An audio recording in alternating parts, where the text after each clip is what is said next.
Hey, Brianne Dick here. I'm the co-founder of the Visionary CEO Academy, and today I want to show you the tool that is, I think, the most fundamental, the most foundational, the most critical tool in terms of making your business scalable. It's called the core offer, and as the name implies, it's all about being able to have a simple, scalable offer that you can ride to $1 million and beyond.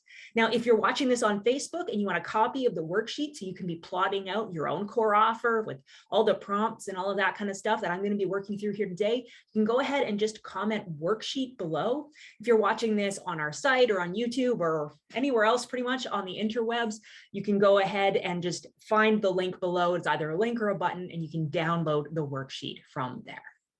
So what is a core offer? Well, as the name implies, it's the offer that your business is built around. It's at the core of your business. It's the core, the root, the pillar, the foundation of what you do for clients and how you do it. Now, when it comes to a core offer, what's really interesting is how we think about how it shifts as your business gets ready to scale. So once you are at, 250K, 300K, you're kind of in that place. You've largely figured out what works, right? You've figured out how to market, how to sell, and how to deliver.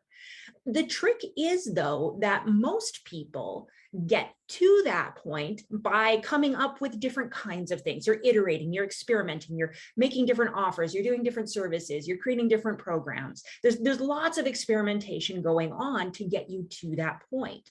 And so what is really easy for folks to do is they get to 250K or 300K or whatever the number is, and you have this habit of continually building new stuff. And sometimes that's building whole new programs.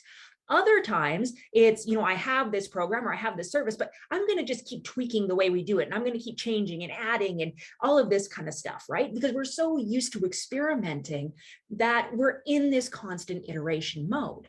And the problem is that once we get to, again, 200, 250, 300K, we're at a point where all of that experimentation actually does three things. Number one, it makes things complicated, right? It's so complicated because now we have to have different ways of marketing, different ways of selling, different operations, different systems, different staffing, different funding, all of the things are different for each of these offers. And that makes it so complicated that it's fundamentally unscalable.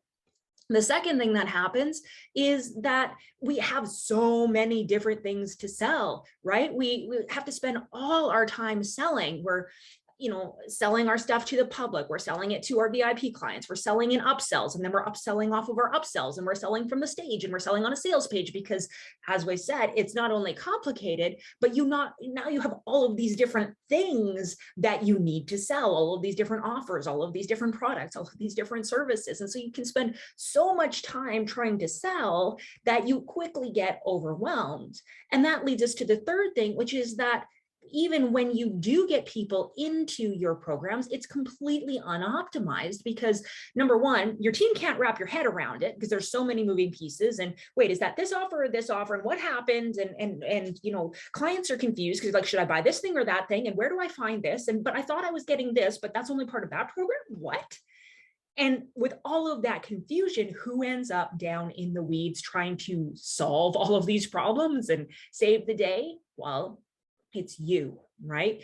All of this confusion and the lack of having a core offer leads to you being stuck down in the weeds.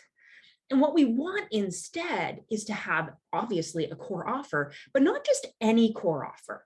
We want a core offer that's going to do three specific things for us. Number one, we want something that's going to be simple. Right? We want something that's going to be simple to sell, simple to market, simple to deliver.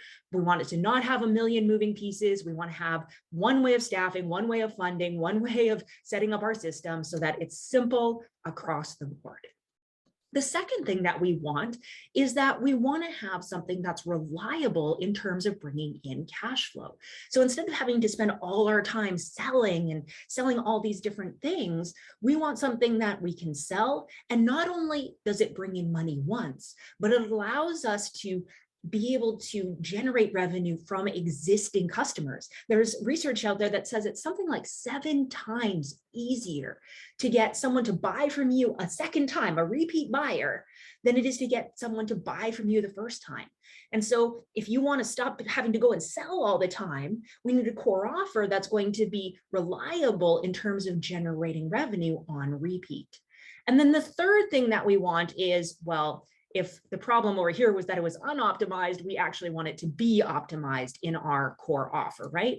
We want it to be optimized so that there's a smooth flow. Clients come in, we deliver to them in an optimized, streamlined, consistent way. We can deliver it reliably, and the team knows exactly what to do and how to provide that service. And that means the clients get better results more consistently, more reliably. And that, again, feeds back into they're going to buy more often, and that makes life much simpler. So how do we design or define a core offer that does these 3 things? Well, what I want to submit is that it's actually not about designing a new core offer at all. Instead, it's about shifting the way you look at your work to say, I already have a core offer. I just need to identify what it is and then start treating it and thinking about it as a core offer. So in order to do that, what we need to know is the core transformation that our business is designed to take customers through. And the concept here of the core transformation is actually one that I'm drawing from the world of the startup, and specifically it's called jobs to be done theory. The idea is that customers don't come to us because they want to hire, or get a particular tool to do a particular thing. They're coming because they want to get a certain result. They have a job to be done. They have a goal to be reached. They have a dream to be fulfilled. And they're coming to us to get from where they are, which is an undesirable reality, and they have a picture of where they want to get to, which is some form of ultimate result.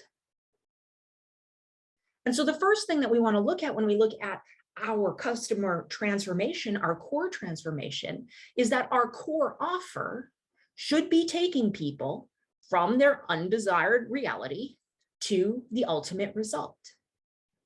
That's at the purest essence what the core transformation is all about. But you might notice here that we've got another circle. What is this other circle? Well, the truth is that the ultimate result for our customers may not be something that they believe is possible right now, or it might be so far off in the future that you can't promise to give it to them in a fixed or, quote unquote, reasonable amount of time. It's also a situation where, if this ultimate result takes quite a while for them to get to, then we want to be able to produce a result for them sooner. We want to be able to have them get a result so that they're happy to continue working with us. They're happy to continue to engage with us. And that's the point here that we call the first victory. And so a core offer is an offer that takes people from their undesired reality.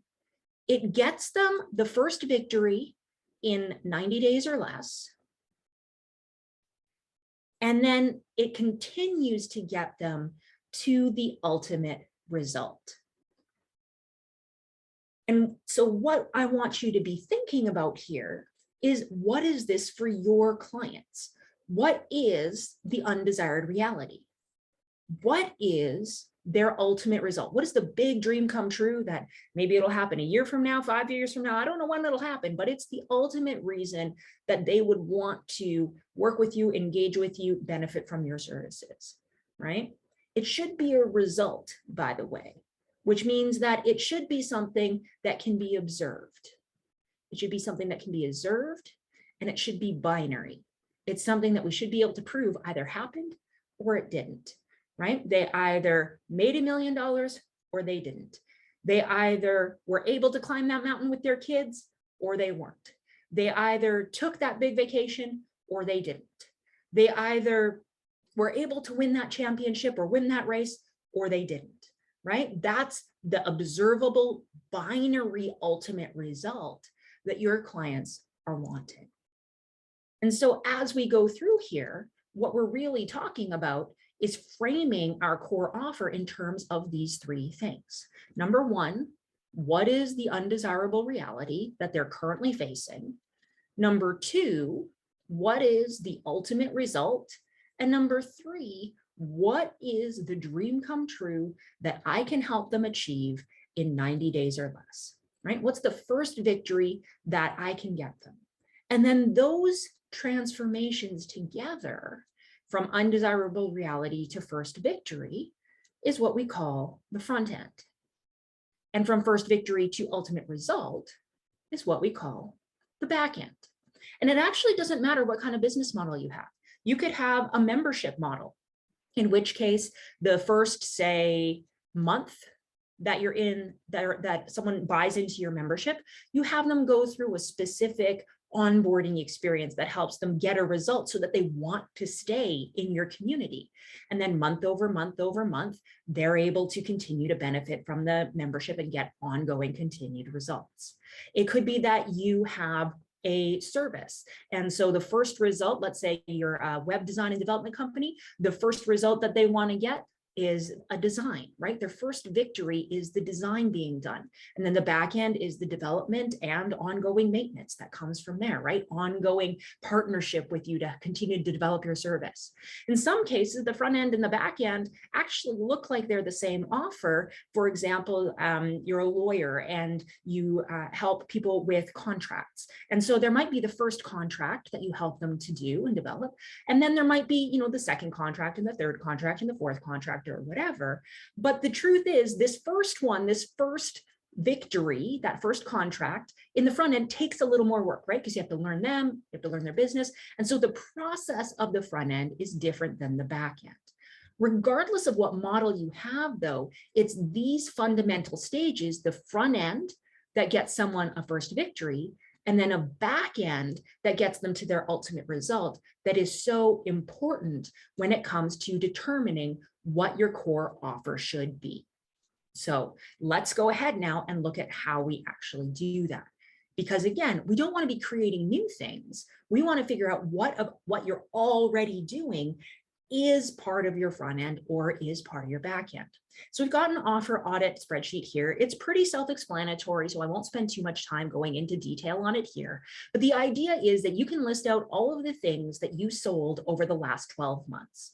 You put the price, how much total revenue it generated, what percentage of total revenue that was, how much time on average it took you to deliver that to an individual client, how much time on average you had to spend getting ready to market and sell it, what percent of clients had success, and what percent of clients were either retained, i.e. they stuck with it in the sense of like a membership site, they stayed month over month, or you can think of it as what percentage of customers continue to buy something else. Because again, remember, one of our criteria for a core offer is it has to encourage repeat buying so long as people are on that journey toward their ultimate result.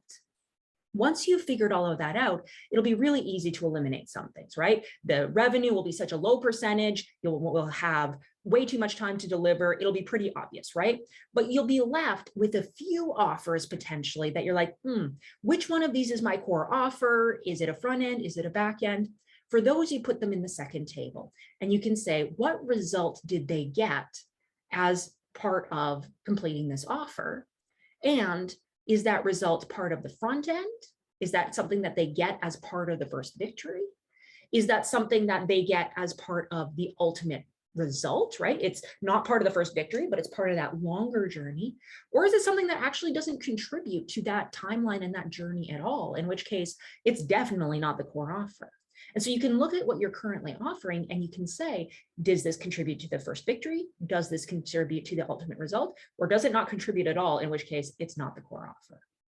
And then finally, what you can do, the most important part of your core offer to get right, if you want to be sustainable, if you want to be scalable, is really to dig into that front end, because it's the first experience customers have with you. It's where you're going to have the most customers, because not everyone who comes through your front end will continue on into your back end. So it's the thing you're going to sell. It's the thing you're going to deliver to most people. It's the thing that you got to get it right. And so what you can do is you can create a one-page plan for your front end. Now, if you know me, you know I love one-page plans for everything. We use them in all the places, and thinking about the front end is no different. So as you're thinking about your front end, first, I want you to think about what is the first victory. So what is the point of the front end? The point of the front end is to get someone from the undesirable reality to the first victory. So what is the outcome that someone will have once they complete the front end? And then I want you to go back and I want you to look at the other offers that you said would be part of that first victory, or within those offers. And I want you to ask yourself, what are the things that people have to accomplish or receive or experience in order for them to get that first victory? So we call these victory conditions, right? What conditions have to be in place for them to achieve the first victory? This could be certain deliverables if you're in a service industry, right? Using the design example, maybe it's that you have to do wireframes. Maybe it's that you do mock-ups. Maybe that there's mood boards, right? There are certain victory conditions that have to be in place. If it's a coaching program, this could be, well, there should be a module on this, and there should be a module on that, and there should be a module on this other thing. All of those are representations of things that the customers need to do or experience in order to achieve that first victory. And so what you want to do is just list them out. You want to have no more than 8, probably no fewer than 5. And I'll give you a bonus tip. The first one should be onboarding, and the last one should be either offboarding, or, as I prefer to call it, transition, because they're either at this point going to transition into the back end, or they're going to transition out of being a customer and onto a different journey altogether. Once you've got this one-page plan, then you can start to do the rest of the work of refining and systematizing and optimizing your core offer, because you'll know that if something doesn't help people achieve the victory condition, if something is in your program or in your service that doesn't directly result in one of these victory conditions, it doesn't need to be there. And so you can simplify, audit, and go through your front end to make it really clear and really clean. And then eventually you can go on and do the same thing for your back end, which together gives you a core offer that is simple, it's streamlined, it's scalable, it's optimized, it creates cash flow on repeat, and all of those other wonderful things that we said we wanted off the top. So that is the core offer. And if you're looking for a way to structure your business and structure the way you deliver and sell things so that you can uncomplicate the whole thing and be able to simplify your sales and get your team taking more ownership, this is where you have to start, because you cannot do any of those other things. You can't do any of the other stuff we talk about at the Visionary CEO Academy if you don't have a single core offer that you can tie the rest of your business back to. So again, if you want the worksheet to be able to go through and figure out what your version of the core offer is, you can go ahead on Facebook, drop worksheet in the comments below. Anywhere else, just click the link or the button and we'll take you directly to the download. You can download it, fill it in, and tell us what your core offer is. That's all I've got for you today. I hope that you enjoyed this mini training. We'll talk to you soon for another one. Bye-bye.